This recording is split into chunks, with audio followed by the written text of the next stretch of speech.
Jennifer, correct me if I'm wrong. Like, for example, if there's like a severe injury, if the person goes to ER, I mean, that's fine. I mean, because sometimes things are just happening so quickly.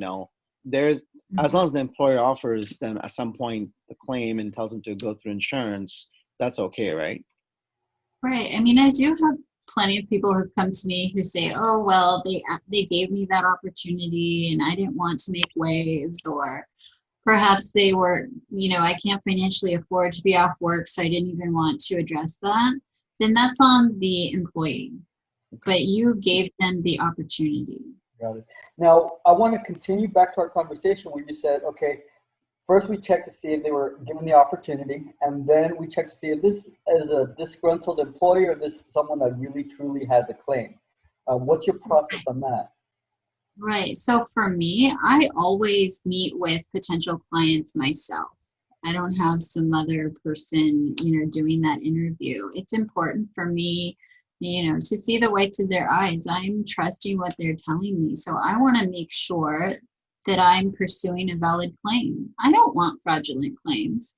We hear that a lot about, oh, there's all these fraudulent workers' comp claims. It's just employees that are mad at their employers. And well, that's not what I want to be, right? So I don't take every case. I'm not going to take a paper cut, right? I want to take valid cases. So I talk to them about what happened. Did you report it? Those questions of did they offer you that opportunity to go to the doctor? Did you say yes? Did you say no? Did you wait 6 months to then say, I'm still having a problem? I'm gauging all of those things, just like I think any reasonable person would.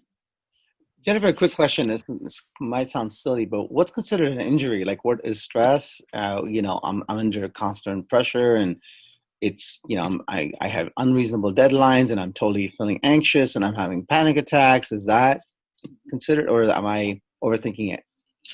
Well, that's a good question, actually. So psych, anxiety, stress is handled very differently than your run-of-the-mill orthopedic cut, bruise, other things like that, right? So psych claim, if it happened post 2013, you're claiming that, I'm just under too much stress at work.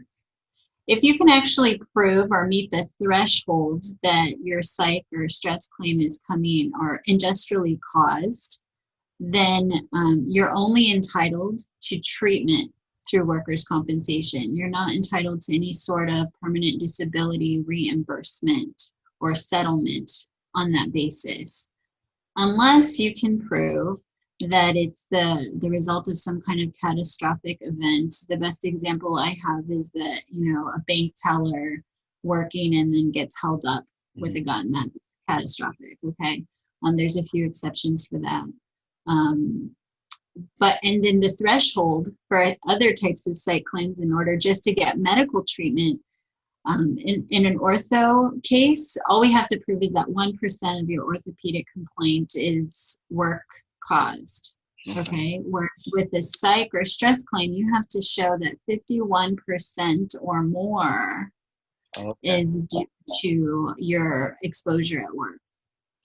Oh, okay. So it's a much harder claim to make.